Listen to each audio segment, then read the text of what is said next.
नाज़रीन अस्सलाम वालेकुम, आपकी खिदमत में एक नई वीडियो के साथ आपका मेज़बान नज़र है।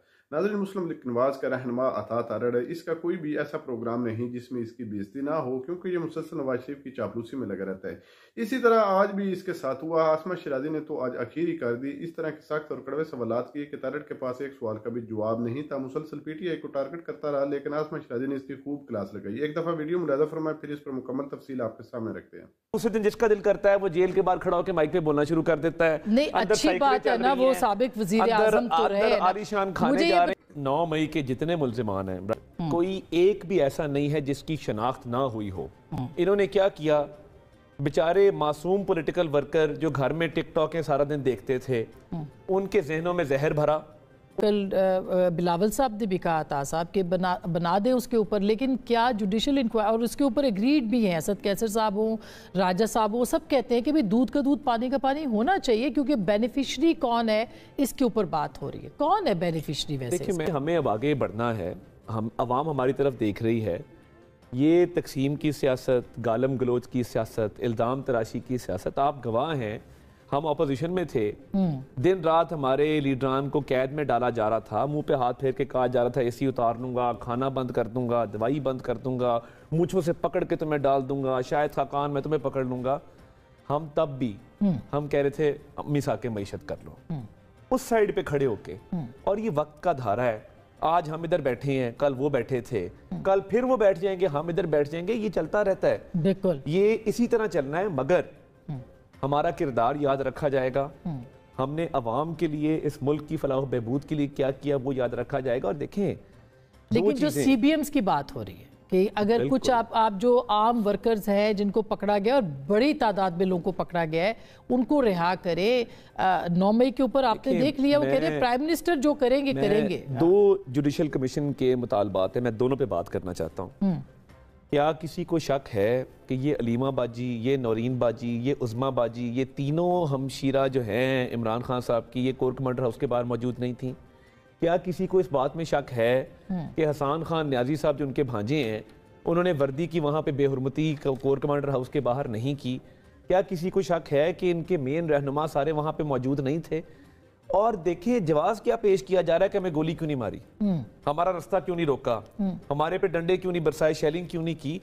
क्या कोई आप सियासी जमात हैं, पहले ज़ियारत रेजिडेंसी जला दी दहशतगर्दों ने, इन्होंने जिना हाउस जला दिया, तो क्या अब इसका मतलब है कि अब कार्रवाई होगी? नहीं, मैं देखिए, मिसाके मफाहमत की बात हुई है, क्यों हुई है?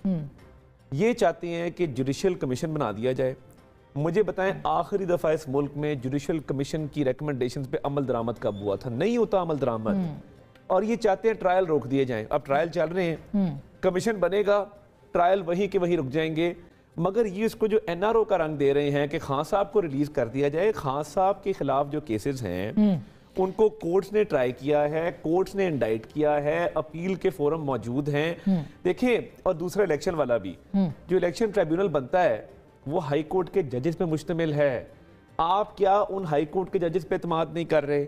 या आप खान साहब की अपीलें हाई कोर्ट में जाएंगी, सुप्रीम कोर्ट में जाएंगी? अच्छा, ये ठीक है, सच आधा सच तो होता तारड़ साहब, अभी तक बिल्कुल सही बात है, आधा सच तो नहीं होना चाहिए। जो कल बिलावल साहब ने कहा वो प्रैक्टिकल है, लेकिन क्या उसके नतायज को तस्लीम किया जाए?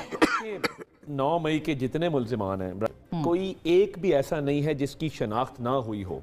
इन्होंने क्या किया, बेचारे मासूम पॉलिटिकल वर्कर जो घर में टिकटॉक सारा दिन देखते थे, उनके जहनों में जहर भरा, उनको इंस्टिगेट किया कि आओ लिबर्टी राउंड अबाउट।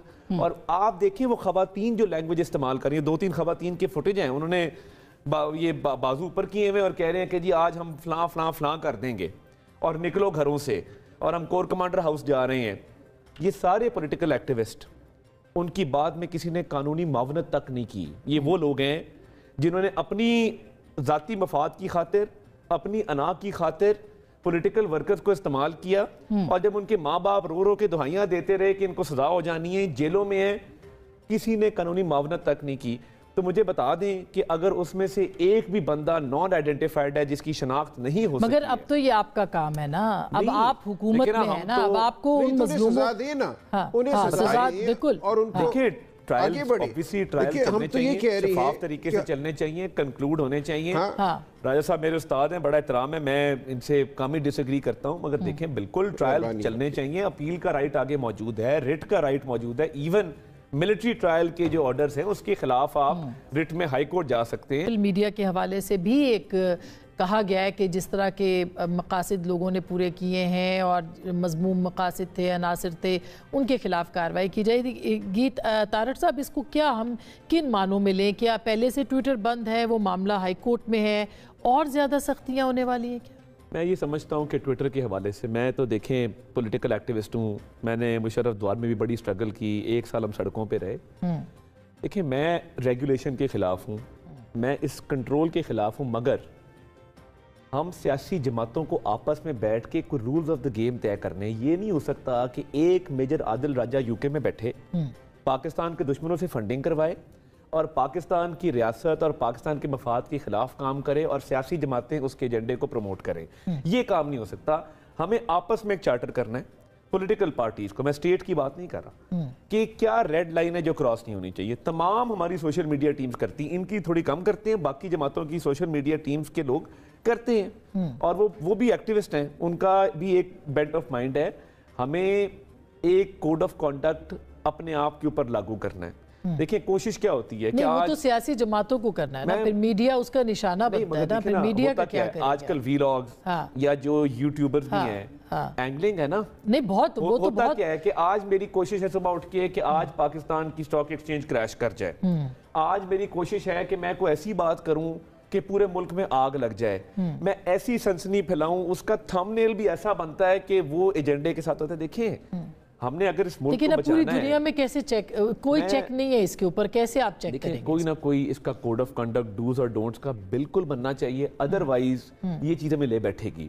देखिए बाहर से ऐसे ऐसे वीलॉग होते हैं, किसी दिन स्टॉक मार्केट क्रैश कर जाती है, किसी दिन वो ऐसी बात कर देते हैं, अच्छा, और कोई तस्दीक का कोई तरीका नहीं है। आप जो मर्जी फैक्ट चेक एक मसला है, बिल्कुल वो तो एक बड़ा मसला है, लेकिन सर अब आपकी हुकूमत, मैं भी एक पॉलिटिकल वर्कर हूँ, जो मर्जी आप कर लें, ये मेजर आदिल राजा जैसे लोग जो बाहर बैठ के पाकिस्तान के खिलाफ या इदारों के खिलाफ बात करते हैं, इसका एक ही हल है, पॉलिटिकल क़यादत को एक टेबल पे बैठ देने, दूसरे दिन मामला ठीक हो। मैंने ये बात की, और उसके अलावा आसमां कोई डेमोक्रेटिक कोई मौजूद तरीका मुझे और बता दे। बाकी लड़ाई है और लड़ाई में लूजर सारे होंगे। इसके ऊपर आप आगे बढ़ेंगे, इलेक्शन का मसला हो या 9 मई का कमीशन हो या साइफर कमीशन हो?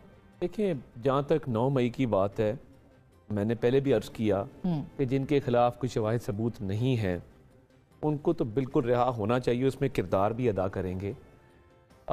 इलेक्शन वाला मामला देखें, अगर धांधली हुई होती, साद रफ़ीक साहब ने शिकस्त तस्लीम की, मुबारक दी लतीफ़ खोसा साहब को, तो क्या हम साद रफ़ीक को, खुर्रम दस्तगीर को, जावेद लतीफ़ को इनको हारने देते? क्या आज अली अमीन गंडापुर खैबर पख्तूनख्वा के वज़ीर आला होते?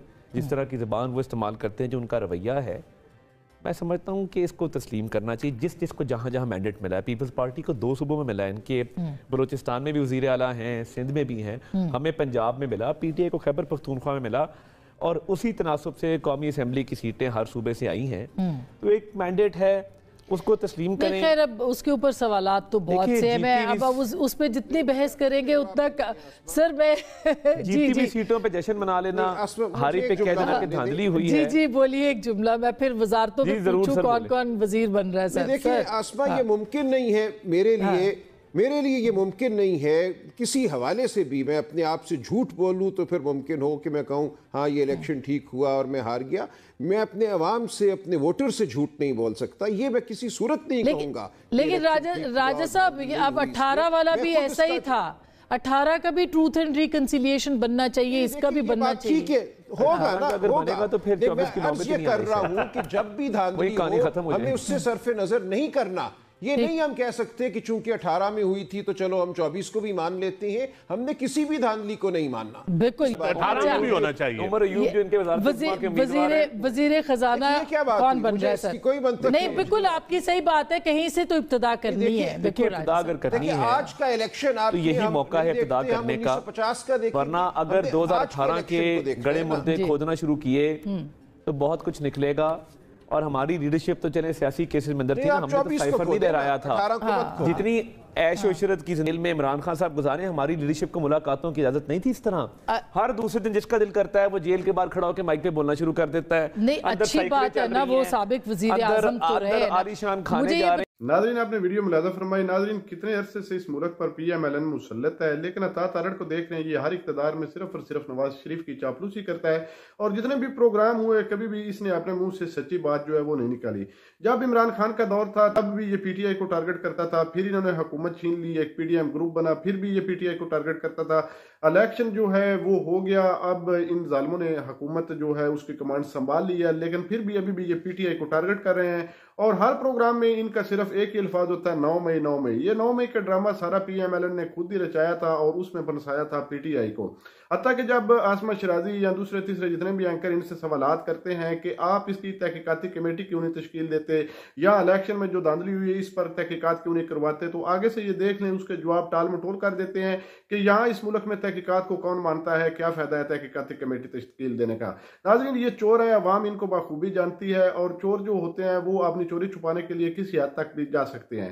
नाज़रीन, इनको पता है कि अगर तहकीकाती कमेटी तश्कील दी जाए तो उसमें हमारे सारे पोल जो है वो खुल जाएंगे, सरेआम वाज़े हो जाएगा कि हमने किस तरह धांधली की है और किस तरह हमने 9 मई का ड्रामा रचाया है। तो इसलिए ये तहकीकाती कमेटी तश्कील नहीं दे रहे, ये सिर्फ और सिर्फ अपने मुफाद परस्ती के बारे में सोच रहे हैं। और ये चाहते थे इक़्तिदार, वो इक़्तिदार इनको मिल गया है, और ये एक पूरी प्लानिंग थी। ये इलेक्शन तो इन्होंने सिर्फ एक अवाम को झांसा देने के लिए करवाया था। ये ना कोई इलेक्शन है एक, बल्कि सिलेक्शन हुई, और सिलेक्शन के जरिए ये लोग जो है चोरी शुदा मैंडेट के जरिए एक नकली वज़ीर आज़म बना के बैठ गए हैं। और आजकल जो है अता तारड़ साहब ये जो है वज़ीर इत्तलात बनने की तैयारी में है। नाज़रीन, आपने वीडियो मुलाज़ा फरमाई। इस वीडियो के बारे में आपकी क्या राय है, कमेंट सेक्शन में अपनी कीमती राय दीजिए, और अगली वीडियो तक अपने मेज़बान को दीजिए इजाज़त। अल्लाह हाफ़िज़।